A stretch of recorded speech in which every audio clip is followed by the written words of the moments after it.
Thanks for taking the time to watch Adventures in the Outdoors, Ask a Thru Hiker, where we're following Appalachian Trail northbound thru hiker Storm on his journey from Georgia to Maine.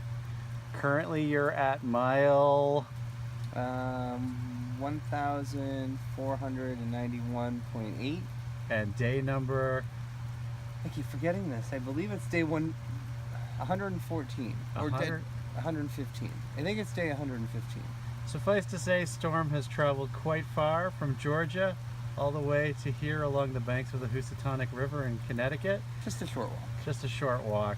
He'll be heading into Massachusetts tomorrow and then onward north to Vermont, into New Hampshire, and then finally Maine. Finally Maine, and then Mount Katahdin.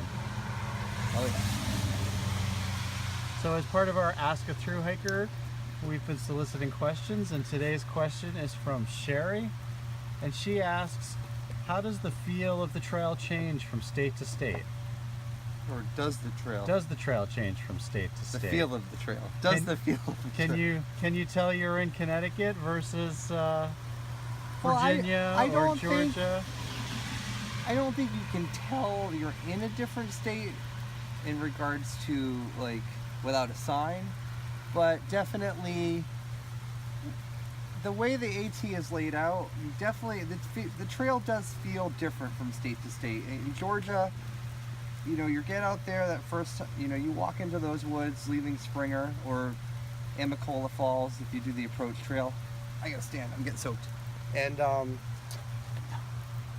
you know, you kind of have this feeling of I'm going to throw up because, oh my God, what am I doing? And when you're in Georgia, everything is so new and exciting, and it's like, oh my God, we're here, we're doing this. So it definitely has a feel of excitement. And once you leave Georgia and get to North Carolina, you start getting into the big climbs. The beginning of, you know, Georgia definitely has some big climbs at the beginning, and people underestimate Georgia, but you're kind of in that excitement mode, so it kind of alleviates the fact that you're climbing some big stuff. You're definitely sore and hurting, but the excitement phase is Georgia, and a little bit North Carolina, and then you start getting into the bigger climbs. Smoky Mountains is sort of Georgia, North Carolina and Tennessee, so it has that national park feel. And you know, you're there for a while and you go through a little section of Tennessee, and then you finally come into Virginia and you're like, oh my God, I'm in Virginia. And sort of when you get to Virginia, the honeymoon phase of the trail is over. That exciting, you know, I'm doing this, and then it's like, oh gosh, my job is to walk every day. And Virginia definitely feels different than the other states so far. At this point, it's getting warmer and more humid, so it definitely has a summer feel to it, whereas Tennessee and North Carolina and Georgia was more of a spring feel. You know, your plants change, you know, you're more rhododendrons in the first three states, and then when you get to Virginia, that kind of changes, a different plant type. And Virginia is very long, and you're past the excitement phase, and you're into the, my job is now to do X. And it's long, and there's a lot of big climbs, and then you get to the Blue Ridge, and then once you get into Shenandoah National Park, then you're in that national park phase feel again. So it definitely has a different feel than the other three states. And obviously license plates, you'll notice those, so you definitely can tell where you are. But how is Pennsylvania different? Oh, once you get to then you get to so you come out of Virginia, just keeps dragging on, and then when you think you're out of Virginia, Virginia throws the roller coaster at you, like, haha, here's our last screw you, or whatever you want to call it. But this is 13 miles of these ups and downs where you're like, please let this be over. And then you get into West Virginia and you're like, I'm at the unofficial halfway point, so it's that, holy crap, I just walked half the trail. Not the real halfway point, but pretty close. And West Virginia, you've been in Virginia for so long, like, it's just, like, it's 500 miles, over 500 miles, so it's a quarter of the trail. And you get to West Virginia, you're like, I am finally out of, I can't believe we're out of Virginia. Like, we're done with, like, holy crap, we just walked through Virginia. And if you drive through Virginia, it's very long. And when you get into West Virginia, you get that exciting feel. And West Virginia is 17 miles, so it's like, before you know it, you see the sign for Maryland, and you're like, another state done. And now, you know, Maryland goes pretty quick. West Virginia has the excitement feel. Maryland, for me, was like the state, because before you can even think or get a feel for it, you're out of it. So then you're like another state down. So it's sort of like I called it the check off the list state. I did it in the rain. So probably that was part of the reason why it didn't really have a feel for me, but it sort of was for me the check off the list state. And then when you get into Pennsylvania, you get for me, I'm home, because you can go across the Mason-Dixon line, and that's a big, whether you're a southerner or a northerner, that's a big milestone to cross the Mason-Dixon line. It's sort of like we're making progress. And the feel of Pennsylvania is you have sharp, steep, short climbs, and then you're on flat ridges. And the first half of the state's really pretty, and the climbing, you know, it's steep ups, and then you have sort of a ridge walk, and then you have a steep down, and then you go another steep up, and then when you get about halfway through the state, that's when the rocks start, and they get to the point where you're like, just let this be over, I can't take much more, and it beats you up. Pennsylvania beats most through hikers up about the halfway point through the state, because you just have 13 miles, 16 miles a day of just rocks. You're walking on rocks, you're balancing on rocks, you're stepping on boulders, and then you get to pointy rocks, and they're stabbing you in the feet, just again and again and again. And mentally, I think people say you get the Virginia blues. I think most through hikers I talk to halfway through Pennsylvania gave you the depression of, this is awful.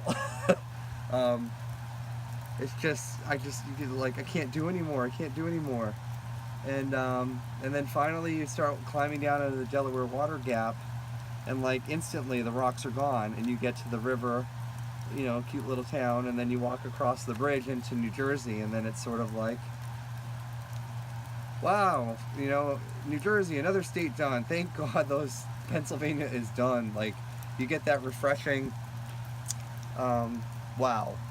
And New Jersey, for me, it was a totally different feel again. Like, Pennsylvania just had this feel to it, you know, flat ridges with these awful rocks, and then you cross the river and you climb up into New Jersey out of the Delaware Water Gap, and you get on these like smooth rock ledges with these fantastic views into the valley. And it was sort of like, for me, Virginia had the feel of surprise. Like, I didn't realize it was this pretty, so I was very surprised, and it was actually one of my favorite sections of the trail. You know, climbing wasn't too bad. You'd go down and up a few times, but basically you'd be up on these long rock ledges, and I ended up doing some of it in the rain, so that made it a little bit tough with slippery rocks. But if it was all dry weather, it would have been fine. And then as we progressed into New Jersey, the feel for a lot of us was hot and dry, because now we're in the throes of summer, and we've had a very dry season. So the feel of the trail became one of, not necessarily like good or bad, but it was pretty much all priority of water. Do I have enough water, and where am I going to get more water, because everything is dry. So that was the second half of New Jersey coming to New York, and then the stretch through New York was just very hot, at least for me. Hot and dry, so it was all about the water. And New York for me was the feel of, wow, this is so much tougher. Nobody talks about New York, and it's not a very long section, but instead of following the hills and the ridges, you go across them. So you go up, you go down, you go up, you go down. And it was almost the feel of the roller coaster, and if anything, harder than the roller coaster.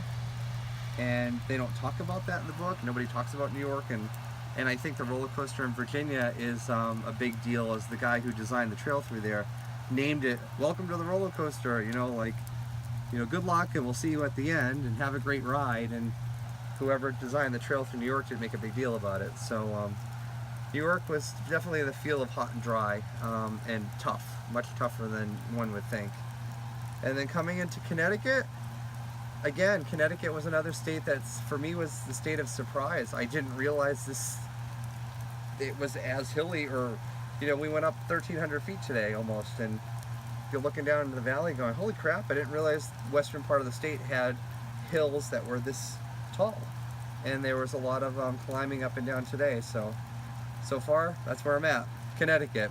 But definitely each state has its own feel, and I think a lot of it depends for each thru hiker, weather, people that you're with, and support, whether you have enough water or enough supplies. I think each thru hiker would have a different feel for each state, but they definitely, it does change as you go from state to state.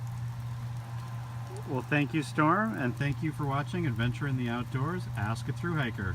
Be sure to follow Adventures on the Outdoors on Facebook and on the web.